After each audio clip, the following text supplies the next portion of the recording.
kayak pas kontrol ketiga apa keempat itu pasang di geraham kedua.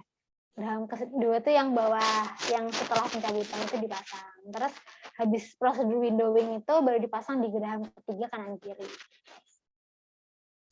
Kalau range harganya bakal tutup di klinik kamu berapa?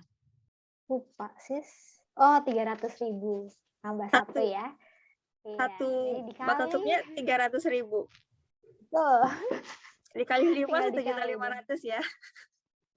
Ya, tapi untungnya sih nggak langsung gitu ya, nggak langsung. Kalau di total tuh ya ampun bisa buat beli motor nih. Aku udah bikin Excel-nya kan. Kalau dipikir-pikir, waduh, kalau ditabung juga lumayan gitu ya. Ya, tapi kalau prinsip aku sih ya, maksudnya kayak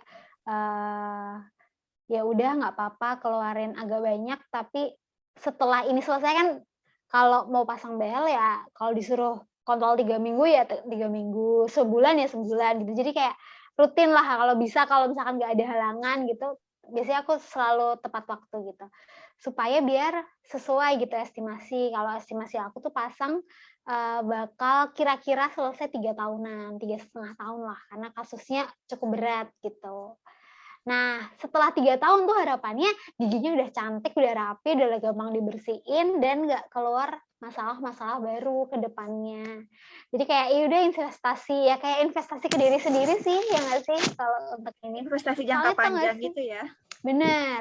Kan yang tadi aku ceritain kalau gigi taring aku tuh kayak mau jatuh gitu kan, kayak miring gitu, kayak udah dempet-dempet terus miring, terus pas beberapa bulan tuh kayak udah mulai renggang-renggang dan mulai kelihatan tuh pas sebelum dipasang behel tuh kayak kelihatan bersih, maksudnya dari tampak mata, oh, pas scaling juga nggak kelihatan, tiba-tiba pas kebuka tuh kayak, "Loh Dok, ada kayak ini, karang gigi coklat," gitu, kayak, "Lah ini bolong kah Dok?" "Enggak, ini karang gigi Mbak, soalnya sebelumnya ketutup," gitu, sebelumnya ketutup, kedempet sama gigi lainnya, makanya dia nggak kelihatan dari luar gitu, bahkan di scaling pun nggak bakal kelihatan. "Oh, iya ya Dok, iya." Makanya, susunan gigi yang rapi dan, apa ya, yang nggak saling tumpang tindih itu penting banget, soalnya kayak gini tuh kan nggak bakal tahu kalau nggak sampai dibuka dulu gitu kan. Jadi kayak, Betul. nah kalau ada yang nanya duitnya habis di mana, tinggal senyum aja. Investasi jangka panjang, maksudnya harganya akan lebih besar nanti gitu. Tapi emang preventif tuh selalu lebih ini sih. Tapi ternyata Cuman ya kalau aku pikir juga kalau kita udah menentukan pilihan buat pasang bel ya komitmennya ya kontrol itu kan. Maksudnya kita kalau udah menentukan pilihan ya udah kenapa harus maksudnya kenapa kita harus mengalah gara-gara biaya gitu, padahal kita udah memilih buat pasang behel gitu kan. benar. Jadi emang kalau misalkan nggak urgent sih kayak sebenarnya gigi aku tuh nggak rapi dari SMP, SMA ya dari kecil lah ya maksudnya gitu. Terus tapi pertimbangan karena pas saat itu belum punya uang sendiri gitu, terus, nggak enak juga minta minta uang buat pasang yang tahu kalau harganya nggak murah lah ya. Nah itu akhirnya baru bisa pasang ya pas udah punya penghasilan sendiri gitu. Jadi emang lebih baik ditahan ya, ditabung dulu gitu, sampai daripada ke yang yang abal-abal, maksudnya pastiin itu dokter gitu, dokter beneran, dokter yang sekolah gitu. Dan punya ya kan, kita pas dulu sering ngecek kan, dokter lo di mana nih? Ada nggak di bahkan website gitu? kita sampai nyari-nyari ke Ikatan Dokter Indonesia juga. Ikatan Dokter Gigi kan kayak itu pas pas pemilihan dokter ya pas ya kan kita kan milih ya sebagai pasien ya kalau masih bisa milih ya milih aja gitu kayak nyari gitu, oh dokternya lulusan univ mana gitu, oh univnya beneran dokter ada kedokteran gigi apa enggak, oh terus kalau di kedokteran ada surat ini ya STR ya untuk izin praktek itu masih berlaku apa enggak gitu, pas udah tahu masih berlaku tuh tenang kita gitu. Jadi bahwa kita menyerahkan gigi kita tuh ke tangan yang tepat. Iya. Jadi kita nanti nggak ada penyesalan gitu loh. Dan terus daripada kita mau nyari yang abal-abal terus mau murah aja ya mending ditahan dulu gitu kan. Setidaknya kita punya punya preview dulu lah untuk mau pasangnya di mana kayak gitu. Jadi jangan jangan termakan apa ya, Iklan. termakan iklan atau apalah gitu. Pokoknya ya ditahan sampai kita memang benar-benar sanggup gitu loh buat pasang behel dengan eh, biaya-biaya tak terduga ke depannya kayak gitu. Betul. Benar sih, kayak emang harus disiapin kayak pasang doang nggak cukup gitu, karena tiap bulan kan bakal kontrol, bakal banyak pengeluaran tidak terduga. Kadang kalau ini Iya. ada lagi sih tambahan nih alatnya ya. Kalau aku beberapa bulan kemarin tuh sering pakai elastik gitu, Oh, oh, elastik elastic rubber rubber band band. gitu. Iya. Dan itu juga kalau kalau cari di e-commerce tuh banyak yang murah, tapi nggak tahu itu udah medical grade apa belum. Jadi kan pasti ambil dari klinik kan. Nah, itu satu plastik tuh isinya 100 piece gitu dan harganya 100.000 gitu. Dan kalau rutin ganti, kebetulan sih aku udah kayak udah bayar mahal-mahal sih, harusnya rutin gitu ya ganti gitu. Itu juga rutin kayak bisa habis satu pouch itu bisa 3 minggu lah. Jadi kalau 3 minggu lagi harus beli lagi. Gitu.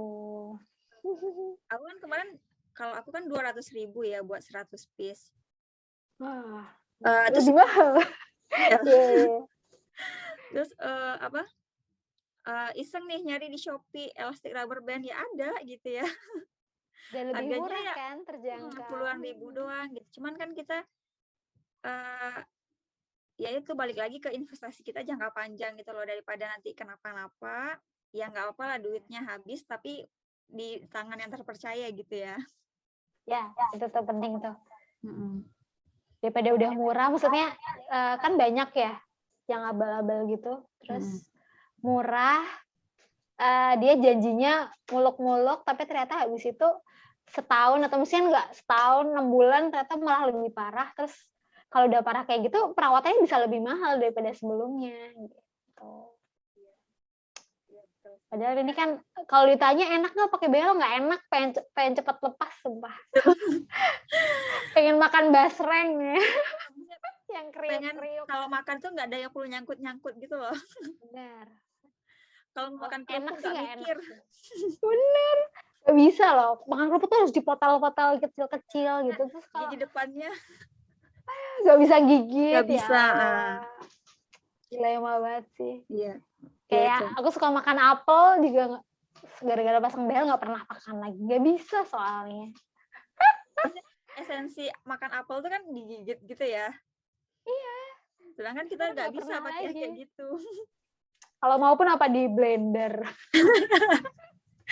Gitu kan, sedih Terus banget. kalau di klinik kamu kalau ganti kawat gimana? Ganti kawat itu ya kalau dari segi biaya sih ada tambahannya, beda-beda sih tergantung jenis kawatnya. Jadi kan kalau pergantian kawat dari paling lentur, paling naik jadi yang paling gede gitu ya diameter ya gitu, itu beda-beda sih. Kadang pas kontrol ada dokternya minta, oh ini udah bisa nih giginya atas bawah diganti kawat baru gitu. Jadi progresnya pun beda-beda sih Will. Kayak yang atas tuh karena nggak banyak masalah gitu, udah naik ke kawat 5 kali apa ya, dari kayak hampir setiap kontrol tuh naik gitu. Kalau yang bawah tuh kayak lama karena kasusnya lebih berat tuh kayak ini belum bisa naik gitu. Jadi tetap tetap pakai kawat yang sebelumnya. Ntar kalau giginya udah mulai gerak nih, udah bisa ganti, nanti diganti gitu. Kalau range harganya sih beda-beda ya.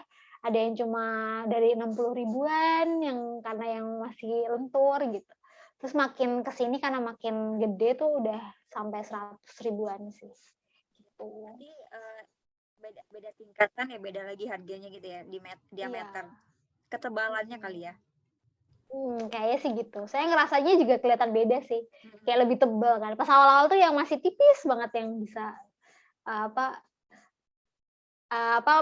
bisa ngikutin bentuk giginya gitu. Kalau sekarang udah lebih tebal jadi gitu. Pernah nggak bracket kamu copot? Wah, sering. Enggak, Deng. 3 kali berarti. Yang mana? Gitu. Yang atas ini nggak tahu kenapa kayak nggak kena makanan, kayaknya tiba-tiba copot aja gitu, satu. Terus yang bawah ini karena elastik kalau itu, karena kayaknya narik kayak terlalu kenceng gitu terus cepret gitu.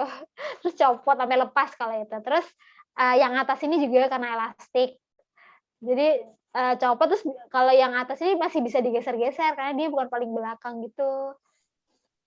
Jadi masih bisa. Tapi emang bahaya sih kalau bracket copot kayak yang kemarin. Kan sempet tuh pas PPKM kemarin, terus belum bisa pulang ke Jogja buat kontrol. Terus pas itu copot, hampir sebulanan copot, terus ternyata pas main kontrol agak muter dikit dia karena nggak kepasang bracket gitu. Terus jadi cendet-cendet lagi, maksudnya dipasangnya tuh kayak pasang kawat yang harus turun lagi kawatnya karena bracketnya copot. Jadi kalau bracketnya copot lebih baik langsung ke klinik sih, biar nggak sampai kan kalau gigi kita kan bergerak terus ya sekali dipasang behel tuh dari sejak hari pertama kan langsung bergerak. Nah, kalau ada yang copot kan berarti dia berhenti tuh gerakannya, entar dia balik lagi ke awalnya. Nah, itu. Tapi pas yang copot itu bisa cepet sih, cuma yang terakhir yang copot yang benar-benar nggak bisa ke Jogja dan harus lama. Gitu. Itu bayar juga sih kalau bracketnya copot ya. Berapa bayarnya? Kalau bracketnya masih bisa dipakai, maksudnya masih kondisi yang bagus, itu berarti biayanya cuma penempelan, itu 50.000 satu bracket. Tapi kalau misalnya bracketnya harus diganti? Itu berarti sama kayak buka tutup tadi harganya kayaknya, sekitar itu ya. Apa agak lebih murah kayaknya 200. Ganti satu. Kan? Iya, gitu. Tapi alhamdulillah sampai sekarang belum sih, janganlah. Jangan Nambah lagi. mending buat makan ya. Buat beli es krim, jajan gitu. Tapi ya itu pernah lah pasti. Siapa yang pakai behel nggak pernah copot? Tidak mungkin. Aku alhamdulillah sih belum pernah. Oh, Jangan belum deh. pernah. Belum, alhamdulillah. Cuman ya, maksudnya ya akan ada nanti ke depannya. Maksudnya kan makin lama kan lemnya nggak akan sekuat seperti awal gitu kan. Ya. Yang penting kita jaga-jaga aja lah biar nggak keluar duit lagi. Sering ngecek aja. Pas yang atas ini tuh dia kayak nggak sadar gitu loh. Kayak dia di Graham 1, yang di atas ini Graham 1 terus kayak digeser-geser. Awalnya tuh nggak kerasa, tapi pas kayak gini kok dia bisa digeser, oh copot berarti gitu. Kalau yang lainnya karena elastik kan jadi kerasa gitu, karena kayaknya elastiknya terlalu kuat terus bracketnya nggak bisa nahan terus jepret gitu. Terus kalau di situ ada ininya juga kan, ortokitnya gitu? Ada, tapi di luar itu ya, maksudnya kalau mau beli sih. Kebetulan aku malah banyaknya beli di toko-toko oranye, toko hijau gitu. Karena tergantung kayak belinya yang interdental brush gitu kan. Terus tapi sekarang aku pakai ini Will, pakai water flosser itu juga enak tuh. Jadi kayak water jet gitu buat bersihin sela-sela gitu lebih gampang sih. Kan pas sebelum pakai bracket nih aku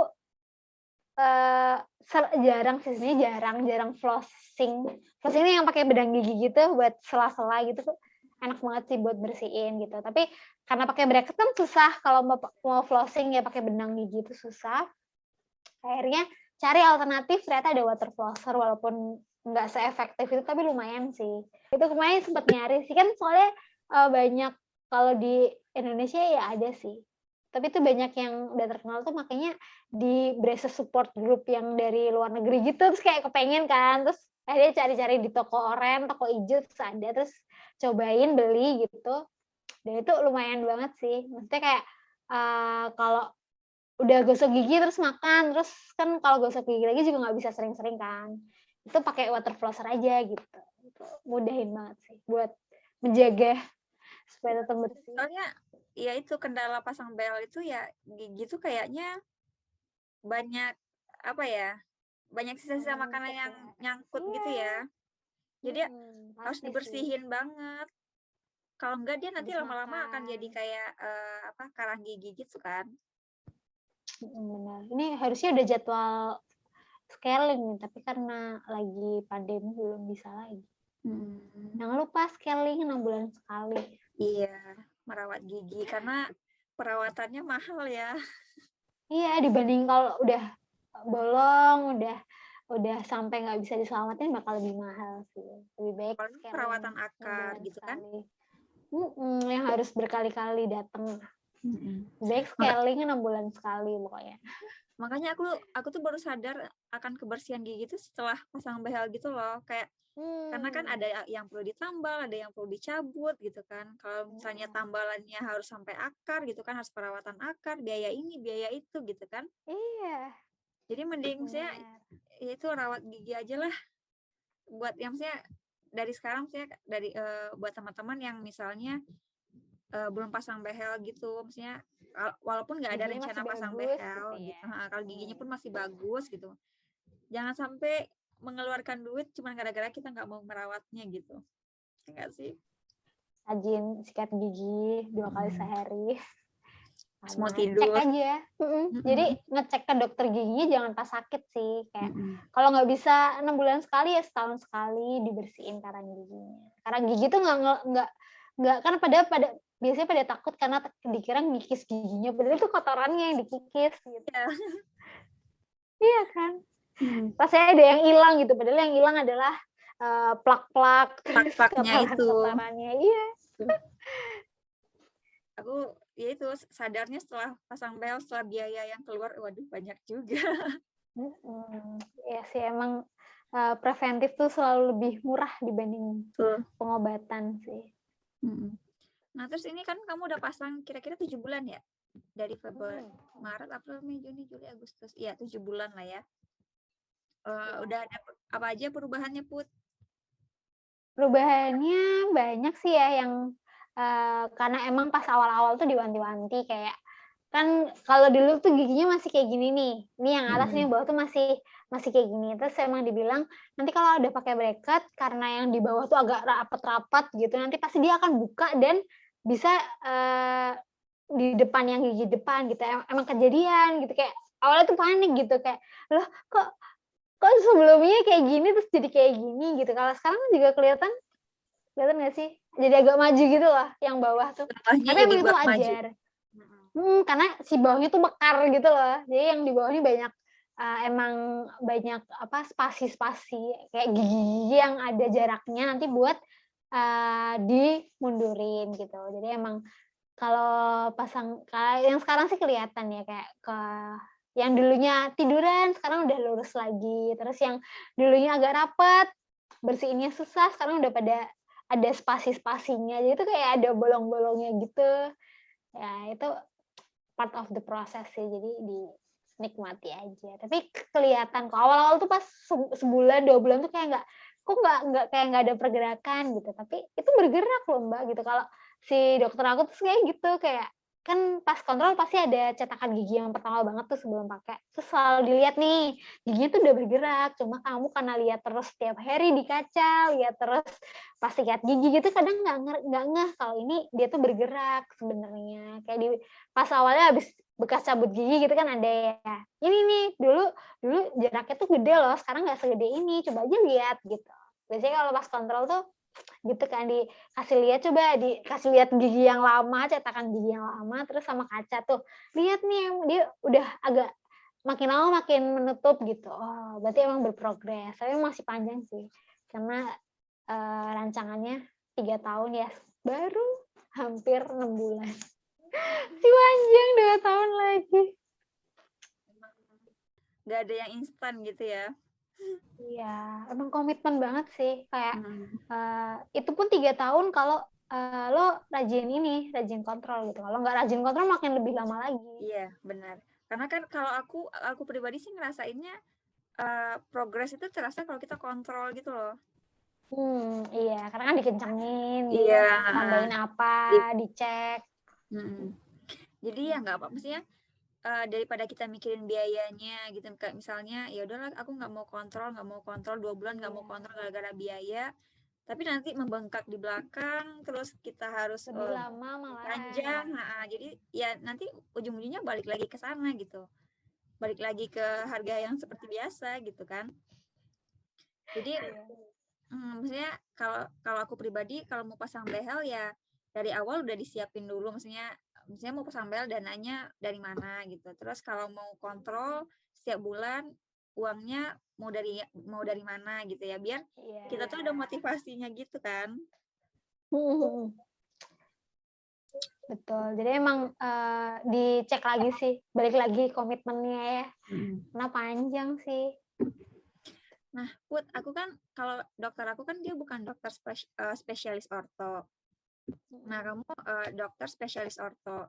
Boleh tahu nggak alasannya kenapa sih sama dokter spesialis orto gitu? Alasannya kenapa sih? Mmm. Misalnya biar teman-teman gitu kayak ya Oh, nggak oke harus oke. ngikutin aku yang pakai dokter umum gitu. Mana tahu ya harusnya pakai dokter spesialis Mhm. orto kayak gitu. Mhm.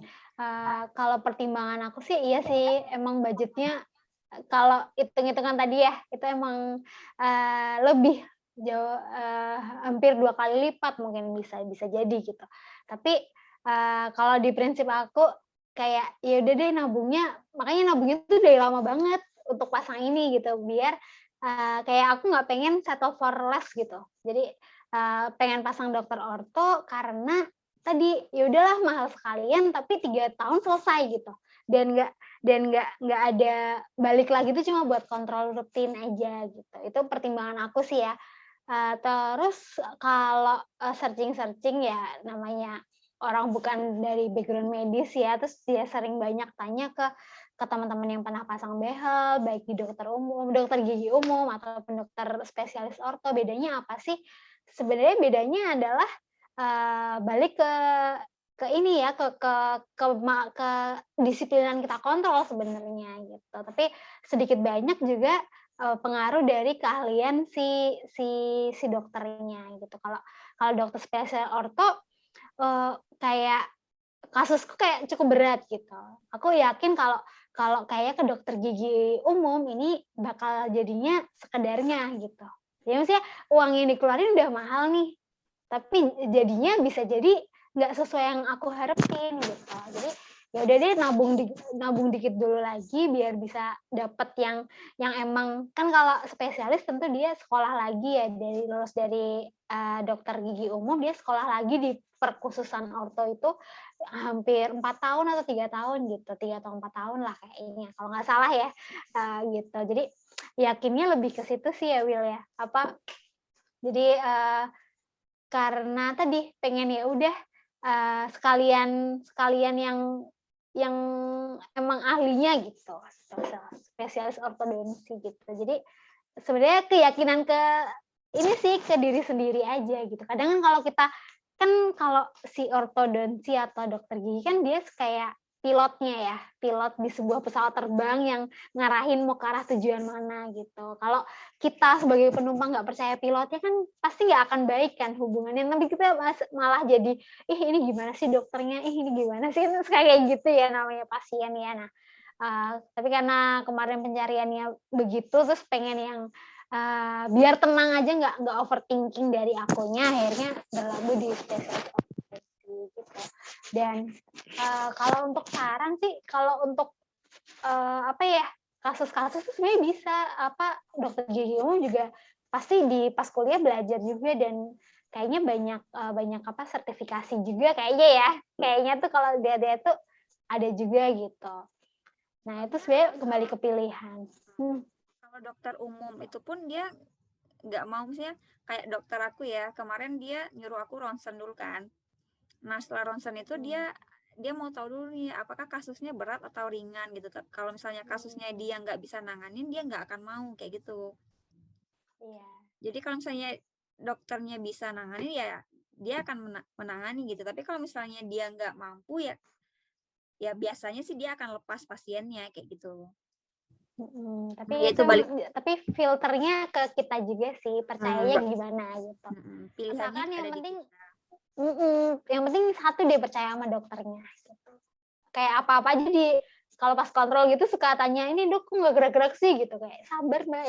Ya nanti dokternya pasti ngasih tahu ini sih feedback-nya gitu. Jadi biar kita sebagai pasien tenang gitu Dok, kita percaya bahwa, kita di tangan yang tepat gitu. Jangan takut sih, maksudnya jangan perhitungan. Iya perhitungan, tapi kalau dihitung-hitung tuh ingat aja itu investasi terbaik tuh ke diri kita sendiri gitu. Maksudnya daripada investasi ke yang lain, misalkan bajunya bagus, tasnya bagus, tapi giginya nggak diperhatiin tuh sedih aja gitu. Padahal kan gigi akan kita Kayak orang pertama kali lihat tuh pasti senyum orang gitu kan. Walaupun misalkan sekarang maskeran sih nggak kelihatan, misalkan kalau pas lagi ketemu langsung itu pasti yang pertama kali lihat tuh senyumnya gitu. Jadi kesehatan mulut lah ya, itu penting banget sih. Terus ya dari kecil sih maksudnya ya nggak bisa nyalahin siapa-siapa, tapi kayak, nggak terlalu diperhatiin gitu, padahal dari semenjak bayi aja tuh harusnya udah Iya, ini gitu. Tapi karena jadi pakai behel jadi kebuka sih kayak wawasannya. betul. Tuh. Ya udah Put, thank you ya udah sharing. Iya, sama-sama. Kalau Instagramnya. Ya, Wow. nanti aku cantumin Instagramnya. Jangan lupa ya di-follow ya teman-teman. Oke, sekian dulu buat video kali ini. Semoga teman-teman suka, semoga informasinya bermanfaat. Kalau misalnya ada pertanyaan, bisa langsung aja komen di bawah. Thank you for watching and see you on my next video. Bye-bye.